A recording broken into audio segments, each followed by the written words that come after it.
Hey guys, today I want to show you another game sent in by a channel member, and this player is actually much higher rated than some of the games that we've been looking at, 1800 on chess.com.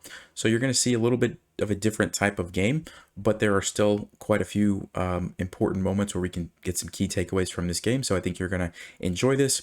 By the way, the thing that I was trying to see if you guys noticed last time was actually not the play button, although thank you for everyone who said congratulations. The thing that I was trying to see if you noticed was the pieces that were red that used to be white. So anyway, and some of you did see that, so that's what I was going for. But yeah, I just wanted to clarify that. So anyway, let's go ahead and take a look at this game. All right, so Guitar Fan here is black, and we get a Elephant Gambit. So this is where you play d5 against pretty common e4, knight f3. This is an opening that I've covered on the channel. I actually talked about the wasp variation, which is knight takes e5. You capture here, bishop c4. It looks very scary, but you can play queen g5. There's lots of tricks that you have as black here.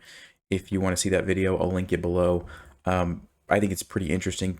Technically, it's better for white, but a lot of fun for black. You get all sorts of crazy threats if white's not careful. But in this game, that's not what happened. White actually just captured this way, so we didn't get a chance to see the wasp. Okay.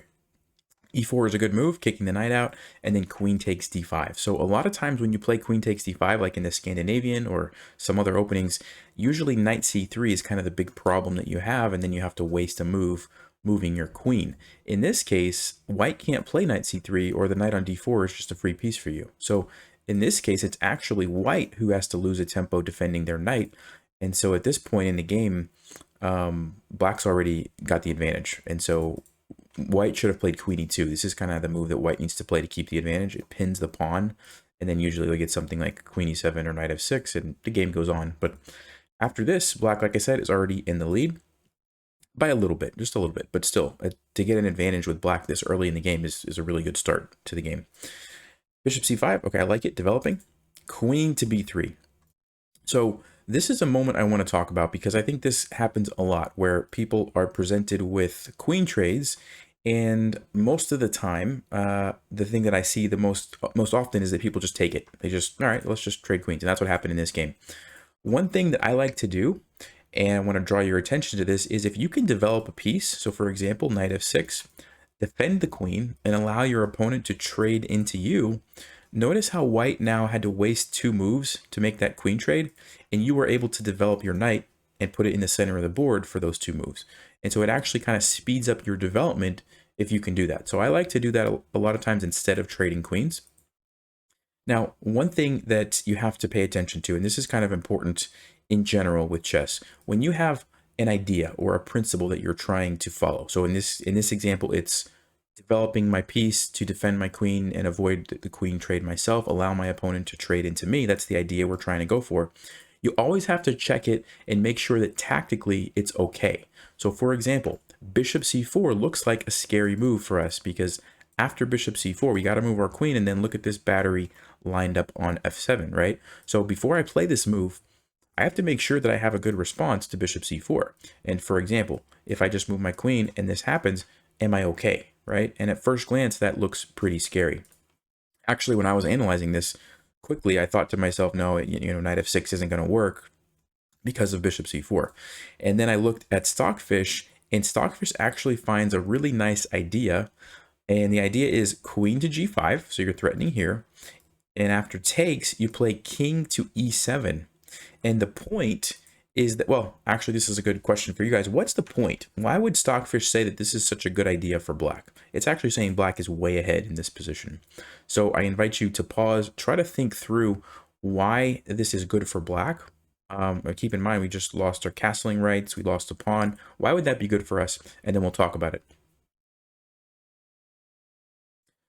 All right, well, if you had a chance to analyze that, here's what's going on. So even though we lost castling rights and we lost the pawn, our king is actually relatively safe in this spot. If you look at, for example, a move like d3, trying to get this bishop involved, we simply take it with our queen, right? So if white can't play d3, that kind of means that all of these pieces are pretty much out of the game temporarily. So that's good for us. If you look at the pieces that could attack our king, queen e6, we've got it covered. The knight checks, both of those are covered, right, here and here. Bishop can't do anything. The rook can't really get here to harass our king. And so it's actually an okay square for our king. And now if we look and talk about white's king for a second, we're threatening to just take here. And we've got the bishop lined up. Our knight is ready. Our bishop is ready. All of our pieces are ready to go compared to white's, which are kind of stuck, right? You see how these can't develop like I talked about earlier? So that's why Stockfish says this is really good for black. For example, if white tries to castle, we've got bishop h3 and white's just losing. I mean, the best move is g3 and then we can take here and it's just really, really bad for white. King f1 is the best move, but then we can play rook to f8.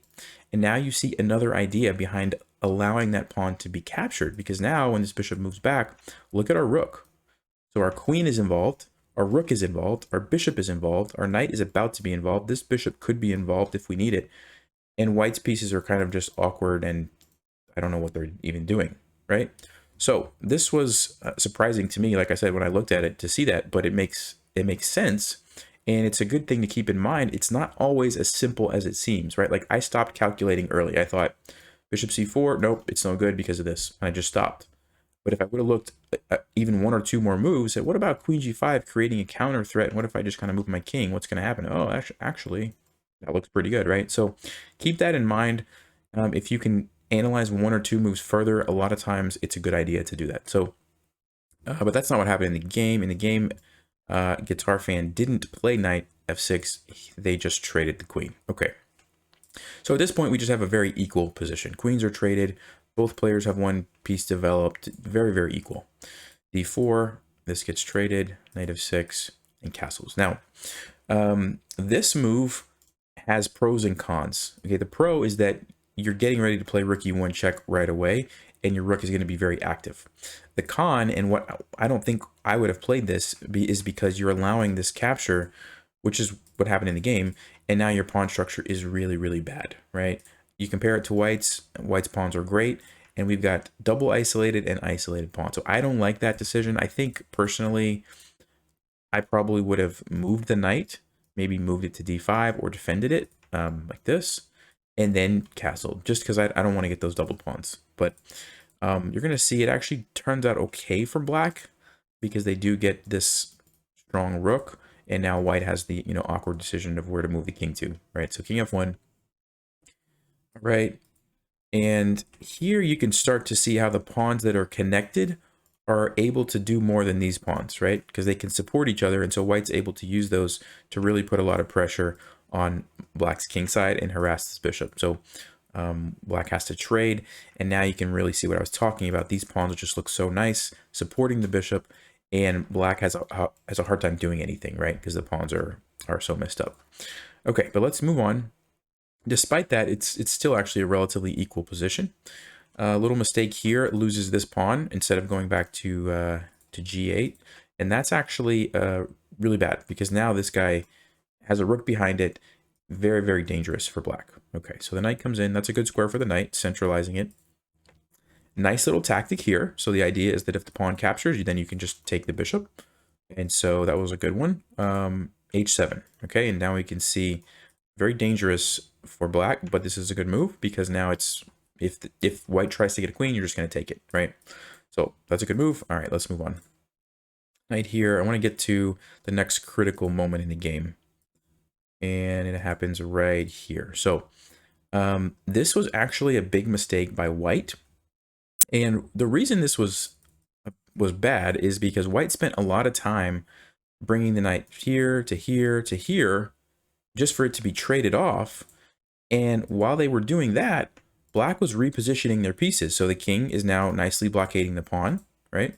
This rook, which wasn't really doing much except guarding this pawn, is now involved in the game. And so by the time, like I said, white gets here and things get traded, all of a sudden, a game that was completely won for white, or white was winning, it wasn't over, but white was definitely ahead. Now, look at this move. And black is in the driver's seat. Now, this is really, really important when you get to the end of the game. We've talked about the active king in the end game. That's one thing, right? In this case, the kings are kind of tied down, right? This king is stuck guarding this, and this king is kind of stuck now along the back. But the next most important thing at the end of the game is, can you get your pieces to the most active squares? So what's an active square? Well, something that's attacking a lot of pieces or doing a lot of different things for you. So in this case, this rook is putting pressure on both of these pawns, and it's cutting off the king and potentially threatening to go here and attack the king. So that rook is doing a lot. This bishop is in a very good position. This rook, it's pretty good except for this bishop blocking it, but it's almost there, right? And so you want to be keeping that in mind. Like, how can you get your pieces to the most active squares? Like this rook over here is terrible. It's not doing anything. It's just sitting there guarding this pawn, right? You compare that to this, and you can see why I'm looking at Stockfish. It says -3 for black. So despite the fact that white has this protected passed pawn over here, black is actually in the lead because this active rook and bishop combo, and you're going to see exactly why here in just a second. So rook takes f6 was played, and now black had a really nice tactical idea, and I invite you guys to pause and see if you can find out what black should have played. They missed this one in the game, but go ahead and pause and see if you can find black's best move. If you had a chance to look at that, the move was rook to f2 check. I mentioned it earlier, but the point is, really it doesn't have anything to do with the king. It has to do with this rook over here on f6 and this pin that you just created on this pawn, right? So it doesn't really matter where the king moves to. Your next move is going to be rook takes bishop. And the point is, like I said, the pawn is pinned. So if they try to move it, you simply take the rook. So they wouldn't want to do that, which means you're just winning a bishop, right? So nice little tactic there. Would have completely been winning for black, because once you get rid of that bishop, this pawn is going to fall very easily, and then black just up a bishop, right? Winning endgame for black. So really nice tactic that popped up. Unfortunately, Guitar Fan did not see that, and now it doesn't work, right? You can still play here. I think that was played in the game, yeah. But now it doesn't work, because now if you do this, when the pawn recaptures, it defends the rook, right? And so you don't actually get the rook for free. You end up losing your rook, and now you're probably going to lose this endgame. So there was only one chance to really do that, and it was missed. Okay, so now game goes on, and I had just said the black was -3. All of a sudden, a couple moves later, after this happens, it's white who's +3 or +4. And remember, I talked about the activity of the pieces. Remember that rook over there wasn't doing anything? Look at it now. And that changes everything. Now, these rooks are attacking here. This rook is attacking here, putting pressure on the king. There's lots of tactics where even if black tries to defend this, you could sacrifice a rook and then push this and get a queen. And it all just changed in a couple of moves. Really, these two moves where the rook became from inactive to super active changed this game, right? So keep that in mind. Active pieces at the end of the game are extremely important. It's even more important than at the start of the game, because at the start of the game, you have lots of different pieces. If some of them are inactive, you could still be okay. At the end of the game, you only have a couple pieces, right? Each player only has 3 major pieces, not counting the pawns. So you have to use them as best you can, right? And so at this point, it's pretty much over. I think, yeah, if you look at the time, somewhere here, white actually started to think too much and got low on time. Yeah, and they ended up flagging and black won the game, but really it was over, and I don't need to analyze all this. The key moment, going back, was missing this tactic was the first one, and then allowing the rook to become active was the second moment, right? So here, after that tactic was missed, what black should have played was rook here and just go ahead and trade off those rooks, because you can't let that rook get down here. If you let that rook get down here, it's just too much, right? So what black needed to play was check, force the trade, and now I think black has a good chance to draw this game, because they're opposite color bishops. You do have to watch out for this, so white maybe has some winning chances because of that, but a lot of times these opposite color bishop endings, you can draw. So I think that's what black should have played. That would have been their best chance. But overall, I think it was a good game, a couple of good opportunities, and it really just goes to show how like those missed tactics can really swing the game one way or the other. So going back to this position right here, rook f2 check basically just won the game. So, and once you hit 1800, you really have to get consistent with being able to find those moves pretty much every time. So anyway, hope you guys learned something from this game. As always, stay sharp, play smart, take care.